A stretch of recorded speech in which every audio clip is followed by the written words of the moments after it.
हिंदी जो कक्षा 8 हिंदी मीडियम और इंग्लिश मीडियम के लिए हम व्यवहारिक व्याकरण के बारे में हम पढ़ रहे हैं।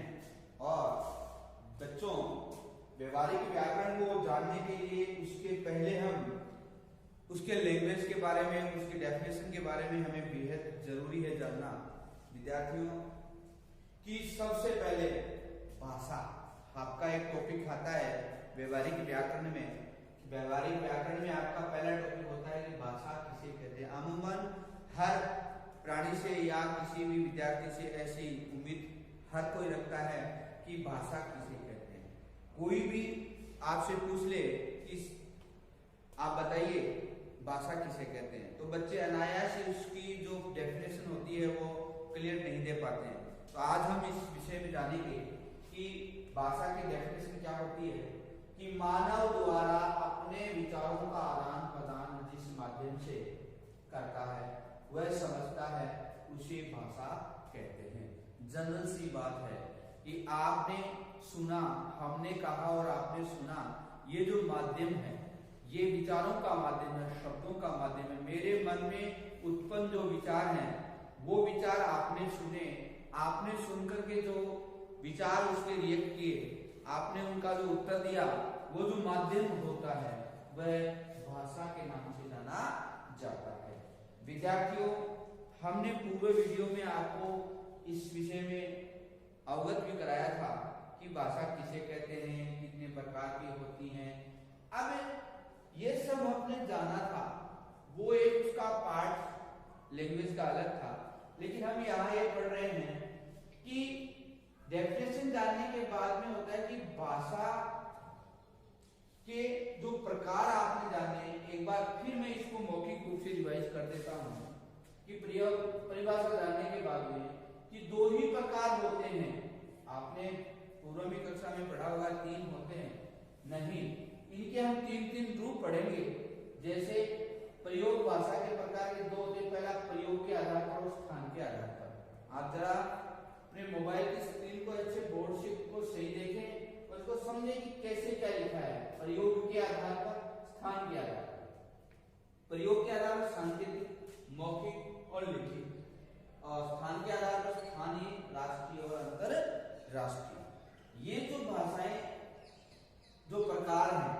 अब देखिए संकेत, जो इशारों में जो हम बात करते हैं, इशारे समझते हैं, संकेत करते हैं शरीर के या शरीर के किसी भी अंग के द्वारा, उसको सांकेतिक भाषा कहते हैं। मौखिक जो मुख्य शब्दों के वर्णों के द्वारा या वर्णों के द्वारा हमारे मन के विचार आपको एक दूसरे को कहे और सुने जाते हैं, मौखिक होती है।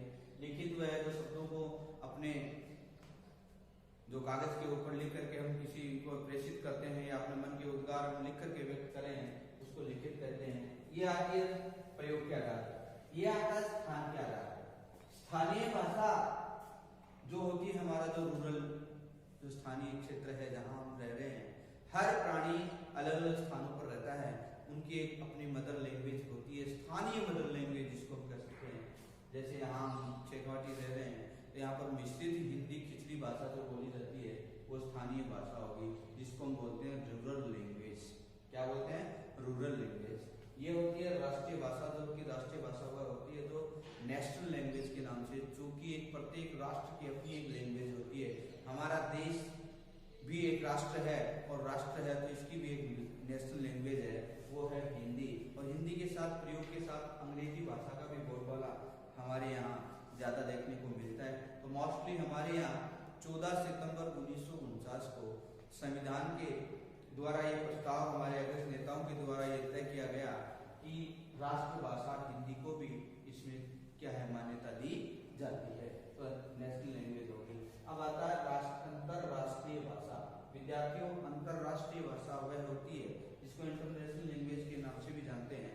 तो एक देश से दूसरे देश में हम अपने कार्य क्षेत्र के लिए या किसी कार्य के पर्पज से या एक दूसरे का आना जाना, प्रश्नोत्तर और पत्र व्यवहार होता रहता है, तो उसका एक हमें माध्यम होता है लैंग्वेज। वो लैंग्वेज एक इंटरनेशनल लैंग्वेज होती है, वो होती है अंग्रेजी। तो अंग्रेजी जो होती है प्रत्येक राष्ट्र के लिए विशेष महत्व की है।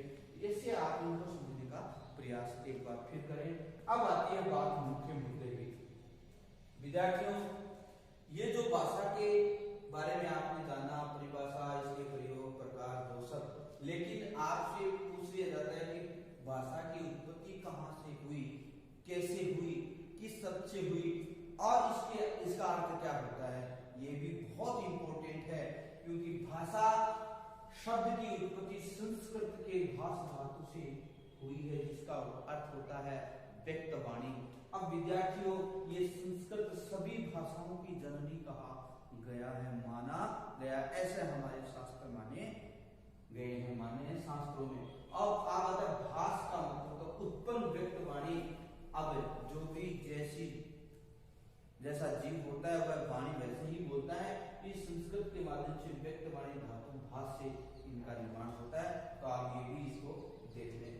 अब आती है कि इसका आपने शब्द का अर्थ तो जान लिया, भाषा उत्पत्ति जान ली, लेकिन इसकी जो इकाइयां कौन कौन सी होती हैं, इकाइयों के बारे में जानिए कि भाषा की इकाइयां मुख्यतः 5 होती हैं। कितनी होती है विद्यार्थियों?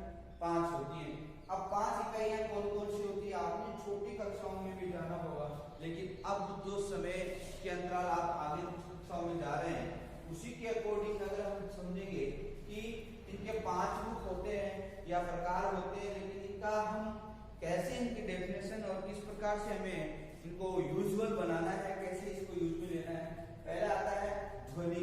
विद्यार्थियों, ध्वनि मुख से निकलने वाली प्रत्येक स्वतंत्र आवाज ही ध्वनि कहलाती है। प्रत्येक स्वतंत्र आवाज को क्या कहा जाता है? ध्वनि कहा जाता है। कोई भी प्राणी, ये नहीं कि मानव ही, कोई भी प्राणी स्वतंत्र रूप से मुख से कोई भी ध्वनि निकलता है, आवाज निकालता है, क्या होता है? ध्वनि कहलाती है।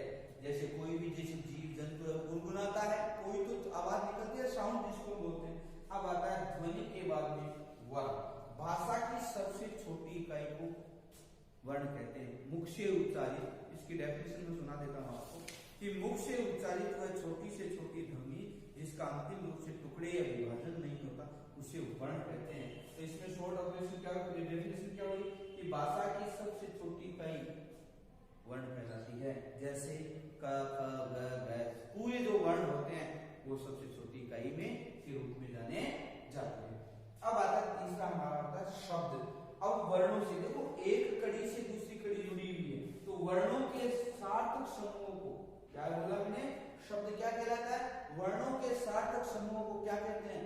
शब्द कहते हैं। देखिए, ये आपने ध्वनि निकाली, ध्वनि से वर्ण निकले, वर्ण से शब्द निकले। अब शब्दों से आगे बढ़ते जाएंगे पद और वाक्य। तो आपने क्या जाना? वर्णों के सार्थक समूह को हम क्या कहते हैं? शब्द कहते हैं। अब आती है बात, पद क्या होता है? चौथा हम पद पढ़ रहे हैं। वाक्य में प्रयुक्त शब्द के व्यवहारिक रूप को क्या कहा जाता है? पद कहा जाता है। देखो बेटे, शब्द जो होते हैं उनको व्यवहारिक रूप में लाने के लिए, जैसे कमल खेल रहा है, ये शब्दों से वाक्य का निर्माण हो गया, पद बन गया छोटा पद। वह खेलता है, वह सोता है, वह खाता है, वह पीता है, वह बैठा है, जो भी ये पद वाक्य में प्रयुक्त शब्द के व्यवहारिक रूप, जैसे आप डेली जीवन में अपने बोलचाल के रूप में इसको उपयोग में लेते हैं, वो क्या है? व्यवहारिक शब्द यहाँ लिखा है, इसको हम बोलते हैं पद। अब बात आती है पांचवा वाक्य। पांचवा वाक्य शब्दों के मेल से एक पूर्ण विचार प्रकट होता हो, या हमारे शब्दों के मेल से क्या हुआ? एक पूर्ण विचार प्रकट होता हो, उसे हम वाक्य कहते हैं। प्यारे विद्यार्थियों, वाक्य कहते हैं। अब ये जो आपके जो मन के अंदर विचार आए, तो उन विचारों को आपने पूरे सेंटेंस में कहने का प्रयास किया। भाव जो होते हैं लंबे भी होते हैं, छोटे भी होते हैं, बड़े भी होते हैं। तो मैं ये उम्मीद करता हूं वाक्य क्या हुआ? जैसे कि बच्चे मैदान में सुबह 2 घंटे से खेल रहे हैं, खेलते खेलते वो इतने परिपक्व हो गए, इतने तैयार हो गए, तो किसी न वो क्या है, कोई भी चुनौती का सामना करने के लिए तैयार हैं। तो ये कितना बड़ा एक वाक्य बन गया। तो वाक्य बड़े भी हो सकते हैं, छोटे भी हो सकते हैं। अब ये आपने जाना कि भाषा की इकाइयां 5 होती हैं, और 5 इकाइयों में पहला ध्वनि, बाद में वर्ण, बाद में शब्द, बाद में पद और वाक्य। बच्चों, ये जो हम जनरल ग्रामर की बात करते हैं हिंदी की, व्यवहारिक व्याकरण की बात करते हैं। व्यवहारिक व्याकरण में विद्यार्थी को पहले ये आवश्यक है कि इनको जानना जरूरी होता है। कहते हैं कि जानोगे नहीं तो समझोगे कैसे, और समझोगे नहीं तो जानोगे कैसे। ये जो कड़ी है आपके जीवन में, हर कोई जीवन में कोई ना कोई इसका वजूद होता है। तो मैं उम्मीद करता हूं कि ये आप भी इनको सीखें और समझें और जीवन में इनको ग्रहण करें और इनका उपयोग जो जहां भी होता है उसका करते रहें।